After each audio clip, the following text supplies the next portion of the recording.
Hey, playa, if you've been sending text messages to someone that you like and you haven't really been getting a response from them, chances are you've fallen into the boring text trap. And today, my goal is to help you figure out how to get out of it. For those of you that are new here, my name is Josh, and every single week I make videos sharing tips, ideas, and stories teaching you how to be your best self. So, if you want to learn and grow, hit the subscribe button and make sure to click on the notification bell. So let me break it down like this. The boring text trap is a cycle that people fall into where they just send bad text messages over and over. They'd either kill the conversation, make it boring, or just make that person so uninterested in you that they ignore your messages outright. And the oddest part about it is that there are 5 simple things that you could be doing right now to get yourself out of it. So let's walk through them. Number 1, don't send the same greetings every single day. This is a mistake a lot of people make because they don't really know how to start a conversation, but they know that they want to talk to their crush every single day. So they feel like just introducing themselves, saying hi, asking how their day is a good way to start, but that is wrong. Every single conversation you start with someone should have a purpose. Simply just saying hey or how's your day going doesn't really have a purpose. Yeah, you're kickstarting a conversation by getting them to talk, but you're really putting it on them to come up with the conversation topic. Once you say hi, what are they supposed to say? Hey back, and then you're back to square one. Plus, it can be super annoying and just come off completely uncreative just to send variations of the same message every single day. For example, hey, hi, how's it going? Howdy, how you doing? What's up? What are you doing? What are you up to? What are you doing today? And I know you're thinking, well, if I don't start with a greeting, then how do I open up conversations? And that leads into mistake number 2. Alternate between asking questions and telling stories. Doing this is going to breathe life into your conversations. It's going to give that conversation that you're starting with them a purpose. So what does that look like exactly? Well, the type of questions you should be asking are open-ended ones. Open-ended questions are ways for them to share their opinion on something. You're asking them something direct, and that way it's easier for them to give you a direct response back. In fact, I've listed up a few open-ended questions you can ask right here. And when it comes to telling stories, think about the crazy experiences you've had, the weird people you've run into on the street, or the crazy things that have happened to you in your life. For example, one story that I might start a conversation with someone about is, hey, I'm thinking about making a video on this specific topic. What do you think? Do you think that this is something that people would care about? And I know to some degree you might be thinking, well, my life is pretty boring. Nothing exciting happens. But just like a comedian can find small little pockets of humor and things going on in their lives and turn it into comedy routines, you can do the exact same thing. And that's kind of what I mean by starting off the conversation with something interesting. Asking someone something like, hey, random question, what's your favorite animal? Or you won't believe what happened to me when I got home from school today is a good way to kind of inject a little bit of curiosity on their part into that conversation.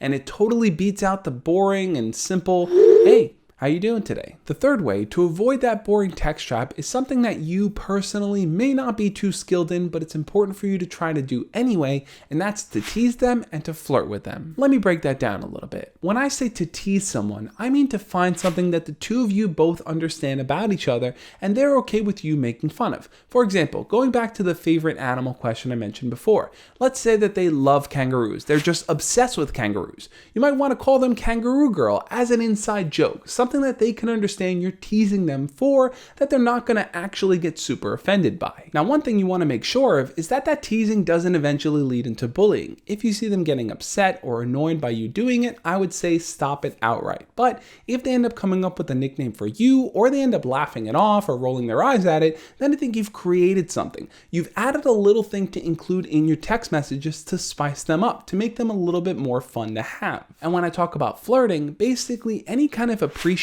or acknowledgement for what they do, what they say, how they dress, how they act, anything like that is going to make them feel special. That's the whole point of flirting in general. You want to show that person that you're acknowledging them for who they are. Now, one thing you want to make sure of is that you're not saying the same compliments all the time. If you're constantly telling them that they're beautiful, that they're attractive, or that they're amazing, that they're perfect, yeah, that's going to get boring pretty quickly. Instead, try to attach your flirting remarks to something tangible, something that that person can actually relate to. For example, say something like this. wow, I never really noticed how beautiful your hair was until you wore it down like that the other day. Or, the joke you told at lunch was so funny, it had me thinking about you all day long. Comments like this will break up boring text patterns because it brings that person back to a time where they felt good, and the fact that you're complimenting on top of that is going to make them feel extra good and even more involved in your conversation. Number 4, it's easy to fall into this mistake because it's so comforting texting back and forth, but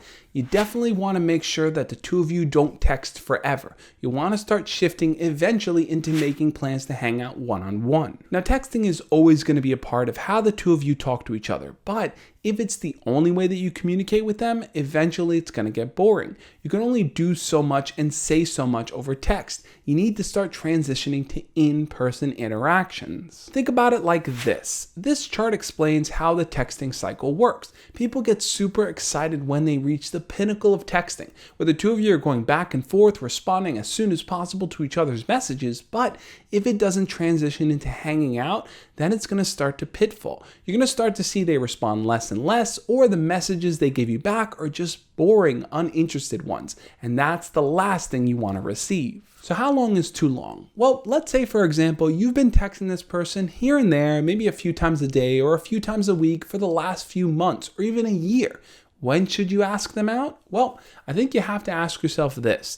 Are you at a point with that person where they're actually interested in responding to you, or are they just responding out of courtesy? Are they responding because you sent them a message? If you're in that beginning stage, you definitely want to follow the beginning tips that I shared to avoid the boring text trap. But if you're at the point where they are responding frequently, they are joking with you, you two have built that type of connection, this is the moment to act. Trust me on this. I made this mistake tons of times. There were so many girls in the past that I used to text that I was afraid to ask out because I was afraid they were going to say no. So I stayed in the comfort of just messaging them. I felt like that was easy. At least then I got a response from them. But eventually what happened was I hit the dip of that curve and they stopped being interested. Probably on their end, they thought, this guy isn't asking me out. This isn't really going anywhere. I have a million other people I can talk to. Why should I invest time into him? And when I say asking them to hang out, I don't mean going on this huge elaborate date where it's dinner and a movie and all these fun things.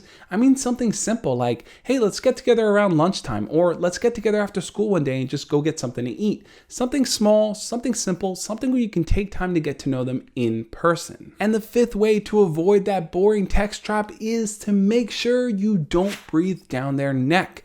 Give them time to respond. So many people become impatient and excited, waiting and wanting that person to respond, that they start to over-message them. They start to get worried and nervous and start to sabotage their own chances just because they're impatient. If a person doesn't respond to your message as soon as you send it, give them some time to respond. People have busy lives. They have things going on after school, they have other conversations going on with other people, or they may just not be ready to respond just yet.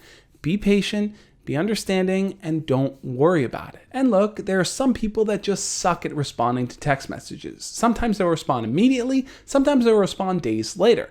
If that's the case, that just goes to show that they're not as involved with you yet on that platform. They may act differently with other close friends, but you need to work on building that closeness with them. And if texting is not working out, if you're just not building it through texting, then you're going to have to take the alternative route, which is to talk to them in person more frequently. This is something I find myself telling people all the time. If that person isn't responding over text, don't ask them why they aren't responding over text. Don't keep badgering them there. Just find an alternate way to talk to them.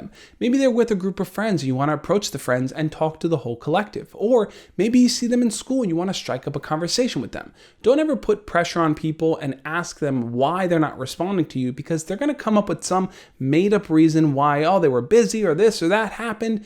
At the end of the day, what you want to do is build a close relationship with that person. And the only way you're going to do that is by showing them that you're willing to be understanding of the boundaries that they've set for themselves. Plus, if you're texting that person every single day, all the time, you're eventually going to run out of things to talk about. Conversations are just going to flatline on their own because there's nothing new to bring to the table. So you want to kind of leave a little bit of time and space in between so you guys can live your lives and then come back together and share them with each other. You don't don't have to fall into the boring text trap. If you follow the 5 tips that I've shared today, you're definitely going to help bring yourself out of it and even revitalize the conversation you're having with that person. But what I think you should do now is check out the video over here where I break down more texting tips, how to prevent yourself from having boring conversations with that person. That video will be super helpful for you, so I recommend checking it out.